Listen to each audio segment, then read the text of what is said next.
আসসালামু আলাইকুম। আমার নতুন আরেকটি ভিডিওতে আপনাদের সকলকে জানাচ্ছি আন্তরিক শুভেচ্ছা।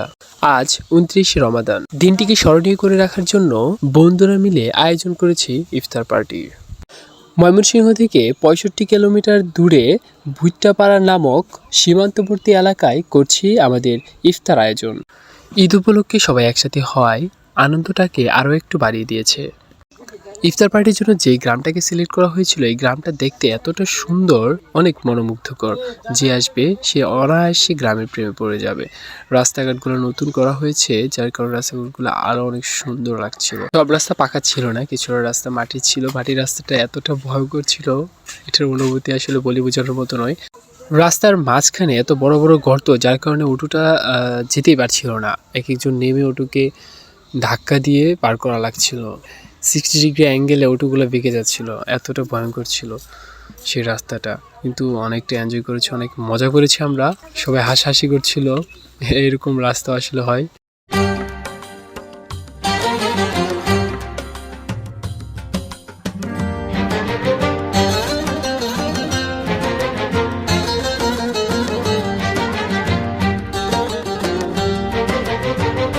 এখন আমরা আমাদের গন্তব্যে চলে এসেছি। এখন আমরা অটো থেকে নামবো।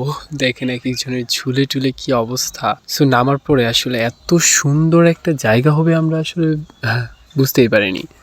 এক সাইডে নদী, তার থেকে 20 থেকে 30 গজ দূরে ইন্ডিয়ার বর্ডার। ইন্ডিয়ার যে রাস্তাটা আছে সেই রাস্তা দিয়ে ইন্ডিয়ার গাড়ি যাচ্ছিল। মাঝখানে একটা বিশাল বড় মাঠ, সেই মাঠের মাঝখানে আমরা বসে ইফতার করি। সো ওখান থেকে নামার পরে দেখি সামনে যে নদীটার এখানে কোনো বড় ব্রিজ ছিল না, ছিল একটা বাঁশের সাঁকো। বাঁশের সাঁকোটি এতটাও মজবুত ছিল না। 4-5 কিলোমিটার পরে দেখি যে ওটা একেবারে হেলে যাচ্ছিল, নিচু হয়ে যাচ্ছিল। ভাগ্যিস আমরা কোনো রকমে পার হই, হাত ছেড়ে বাঁচি। এক একজনের তো নাস্তা নাবুদ অবস্থা হয়ে গিয়েছিল। সব ছেড়ে আমরা ফাইনালি একজন করে পার হই। এক্সপিরিয়েন্সটা বাজে হলেও মজা করার কোনো কমতি রাখিনি।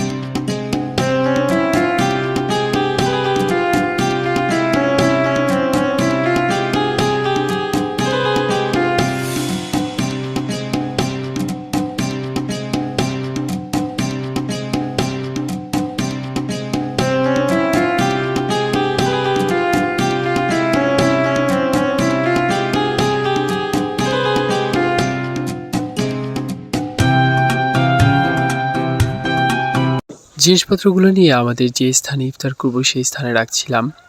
দেখেন আমাদের পাশেই ইন্ডিয়ার বর্ডার। আমাদের হাতে সময় কম ছিল, যার কারণে সবাই তাড়াহুড়া করে ইফতারটা রেডি করা লাগছিল। এই যে দেখতে পাচ্ছেন ল্যান্ডলাইন, এটি হচ্ছে ইন্ডিয়ার কাঁটাতারের ভেড়া, পাশে ইন্ডিয়ার রাস্তা।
সবাই খুব মনোযোগ দিয়ে কাজ করছিলাম। কেউ ফল কাটছিল, কেউ লেবু কাটছিল, কেউ শরবত গুলছিল, কেউ আবার পাশে ঘুরে ঘুরে ছবি তুলছিল। সো আমাদের one time plate, one time glass, এগুলো সব দেখছিলাম সবকিছু ঠিক আছে কিনা।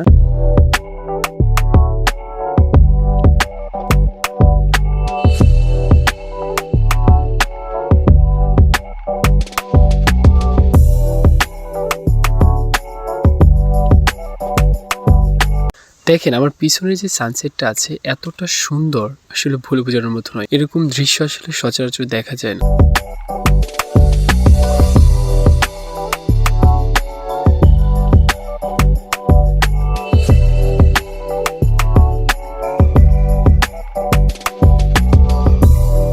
সবকিছু রেডি। এখন আমাদের অন টাইম প্লেটগুলো বিছানোর পালা। বসার জন্য কিছু নিয়ে আসিনি, তাই সবাই সবুজ ঘাসের উপরেই বসেছিলাম।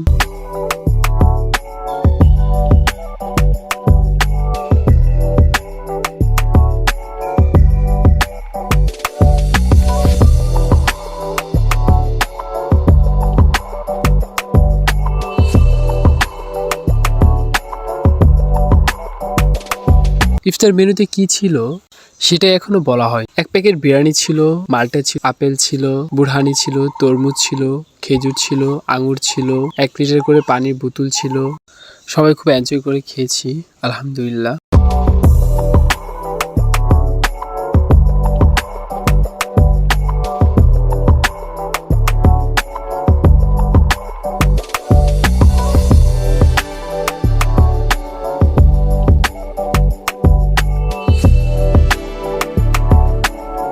ইফতার রেডি করে আমরা সবাই বসে আছিলাম এবং অল্প কিছুক্ষণের মধ্যে আজান দেয় এবং আমরা আলহামদুলিল্লাহ বলে ইফতার শুরু।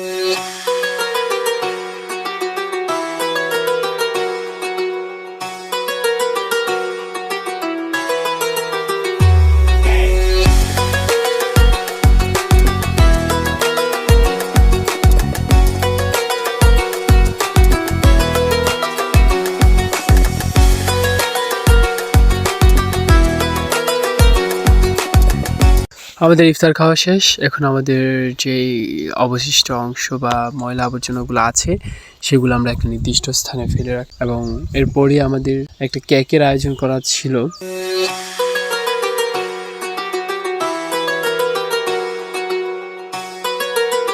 সো কেকটাকে খুলে আমরা রেডি করছিলাম কাটার জন্য।